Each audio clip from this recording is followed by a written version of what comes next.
Hey guys, I'm Eugene Bach with Back to Jerusalem, and I've been getting a lot of questions from around the world about what is the situation inside of Wuhan, China right now. Now, a lot of people ask me questions. I've been watching Facebook, and I see that my friend says that this coronavirus is not as dangerous as the flu, that we're just making this a big deal and causing this fear all over the world. Is it as bad as they say? We don't have any interest in getting people scared about what's taking place, and we know that there's a lot of misinformation out there. So we want to share with you what we know. Well, this is a disease that's been spreading around China.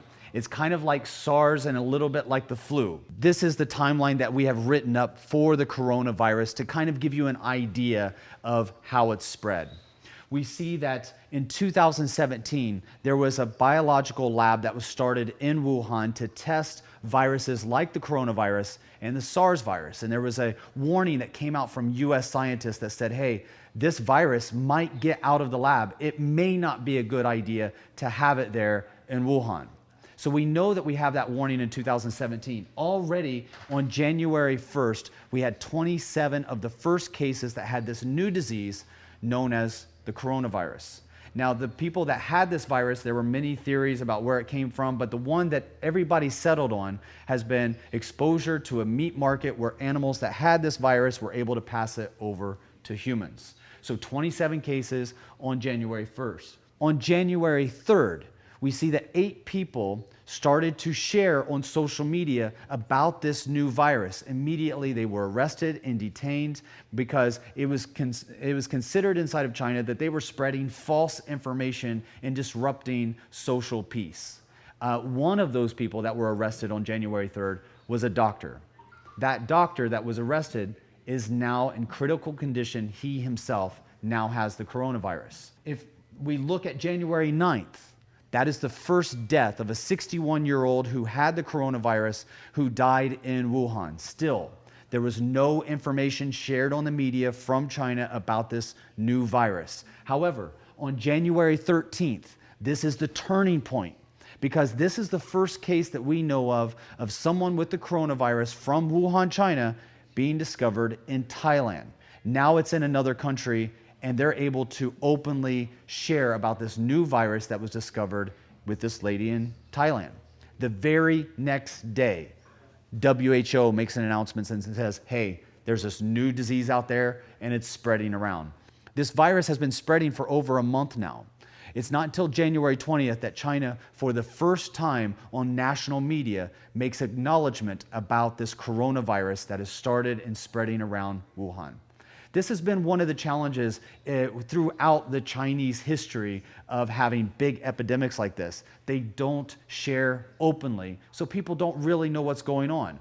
By the time we found out about it, it had already spread to Thailand. Then we see January 23rd. The hospitals in Wuhan, they had already been working with this virus. They knew that this was something new. They knew that it was contagious, but it's not until January 23rd that we see that they take the first steps, which is temporarily shut down public transportation. We see that yesterday, the mayor for Wuhan stepped down because of his lack of transparency in dealing with this disease. When we look at the number of cases that were confirmed just a month ago, on January 1st, there were only 27 cases. January 25th, which was just a few days ago, January 25th, the official number was at 10,000 cases. So it had already multiplied in a period of just over 3 weeks, from 27 cases to 10,000. And those are the official numbers. The unofficial numbers of peer-reviewed studies said that in January 25th, it was already 75,000 plus people infected just in the city of Wuhan alone. Today, on February 3rd, the official number coming out of China is 17,000. So we do know that there is this really rapid increase of people that have been infected with the virus. We see that it's been doubling roughly about every 6 days. But we don't even know if those numbers are true because the numbers that we're getting out of China, there are several people debating whether those can be verified or not. When we look at today, in February 3rd, we're in a much different situation than we were at the beginning of January. January 1st, there was only one nation with this virus, China. It was kind of contained in one city, Wuhan. Today, Only a few weeks later, we now have 23 countries that are reporting that they have people that are infected with this virus. January 1st, we don't know of any deaths. Now, today, February 3rd, we have over 360 deaths. So think about this. Just 2 days ago, the number of people that had died from the coronavirus was 258 people. Today, just 2 days later, we're 102 more people at 360 deaths. One of the things that we do know about this virus is that it is not as deadly percentage-wise as the SARS virus, but it is more deadly than the flu. It has about a 2% mortality rate. We also see that it is more contagious than the flu. We are seeing that one person can infect up to 1 to 5 people. That has been the average of the number of patients that they've been looking at to see who has been spreading the disease to other people. There are a couple of ways that people are getting sick from the coronavirus. Mainly it comes from coming in contact with fluids. And this virus is also mutating from what we understand. So it's not as easy to come up with a medicine that will treat this disease. The other thing that we've seen is that you can be about 14 days without showing any symptoms at all, but you can infect other people. So for 14 days, you can infect other people and not know that you even have the disease. So this is what we know about the disease. It is more dangerous than the flu, it is more deadly than the flu, and it is more contagious than the flu. So this is just information that you can share with people that might be asking you questions if you know about what Back to Jerusalem is sharing. The other thing that we hear is that anybody that's closing off borders for travel, they're just being xenophobic. They're causing this scare regarding the Chinese people. This is a form of racism. What I can tell you when it comes to China is that the information that I'm getting, the very first warnings that I got, were from the Chinese underground house church from Wuhan. They're Chinese. I would dare say that they're probably not xenophobic or racist against Chinese. They are Chinese. And in fact, before I came to the meeting that I'm at right now, I had to take my son to a hospital inside of China. In that hospital, we were quarantined before we went in. Our temperature was taken, we were asked some questions, we were evaluated, and then we had to put on face masks before we went into the hospital. When we went into the hospital, we did what we needed to do. Before we could come out, we had to go through a separate exit. They had to separate us from the general population of the hospital. This is in Hong Kong. In Hong Kong, which is a part of China, these are Chinese, they have been reacting very strongly to shut down the borders. They have issued a desire with the chief executive of Hong Kong to shut down the borders, and actually Carrie Lam, who is not an elected official. If you're not familiar with Hong Kong politics, basically all the officials in Hong Kong are all elected except for the top official. The top official is selected by Beijing. So Carrie Lam, in all fairness, does not have the right to say what's in the best interest of Hong Kong. She has to say exactly what's in the best interest of Beijing.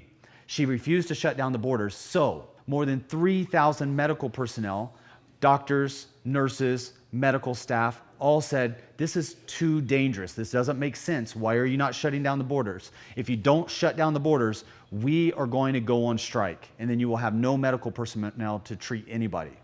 Now, there was a lot of people that criticized this and said that is irresponsible for you as a medical worker to not treat those that need help. But the medical workers in response were saying it's irresponsible to allow sick people to come and go without restricting the movement, knowing that we could do something to keep the people here in Hong Kong safer. So they threatened to protest, and as a result, we saw that Carrie Lam closed down all of the borders in Hong Kong to China except for 2. Shenzhen Bay, which is extremely important when it comes to goods coming in and out. Hong Kong relies on China for their food and many other goods, and 2, the airport. So those 2 borders are now open for Chinese to travel into Hong Kong, but that is heavily restricted. Nobody from Wuhan or that has traveled to Wuhan is currently allowed into Hong Kong. When they found out that the Hong Kong government was going to use a brand new building in Fanling, which is an area in northern Hong Kong close to the China border, when they found out that this building, this new building in Fanling, was going to be used as a place to put quarantined members from China, the Hong Kong protesters burned the building to the ground. This is a dramatic reaction from the people in Hong Kong. These are Chinese trying to shut the border with mainland China to keep their families safe. So I know that we might jump to a knee-jerk reaction of all this is racist against Chinese, but maybe this is also a logical way to stop the travel of so many infected people from going into unaffected areas and infecting new people. This is one method of stopping an epidemic from spreading around the world. Now, another question I get is that how much of this is conspiracy theory? Like the official WHO reports that I'm reading, the news reports that I'm reading said all of this came from a virus that has mutated from an animal and is now infecting humans. And it all started from a meat market in Wuhan. And then you have those conspiracy dark websites that talk to you about, oh, there was a biological weapons training center inside of China and it went wrong, and now this virus that was supposed to be used against the enemies of China is now spreading around China. Which one is true, and how much truth is there about this secret biological weapons training center? Well, what we do know is that there is the Wuhan National Biosafety Laboratory in the center of Wuhan. This is the same place that we said in 2017 US scientists had warned about. It's the only facility in all of China that is rated to study viruses like the SARS virus and the coronavirus.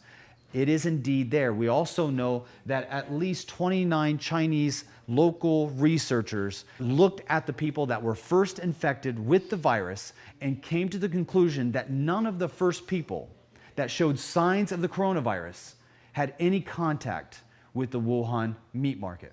So this very well could be a situation where a virus leaked out of the facilities. But honestly, right now, it doesn't matter. It doesn't matter which one is true.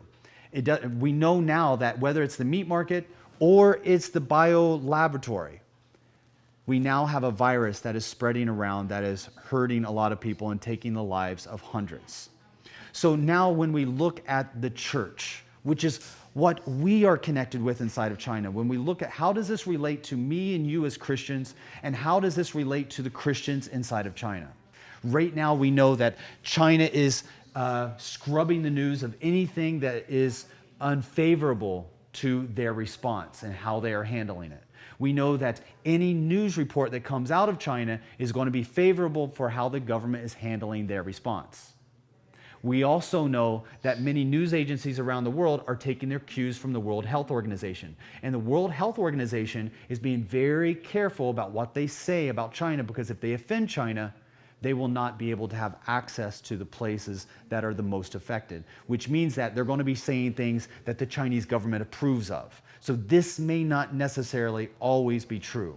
Now, this is very important. Please hear me when I share this part, because China has just passed a new law that anybody that shares information on social media or even in a private message that is critical of China's response for the coronavirus, they can be charged and put in jail from 3 to 7 years. This is going to keep information from going around to other people to share what the real situation is on the ground. People that don't want to go to jail, especially if you get thrown in jail with other people that have the virus, you definitely don't want to go to jail. So you're probably not going to be sharing information openly so that we know what's really happening. The church in Wuhan has been contacting us and they have been saying, we desperately need your prayers. The number one thing that we need outside of your prayers is support. If you can buy these masks anywhere, at a grocery store, at a health store, N95s are exactly what they're asking for right now. These are a type of masks, a medical mask, an N95. You can purchase them and send them to our office. This is our address in South Carolina. Right now, as I'm doing this video, we are working on getting 32,000 masks into Wuhan, China. We ask for your prayers and we thank you so much.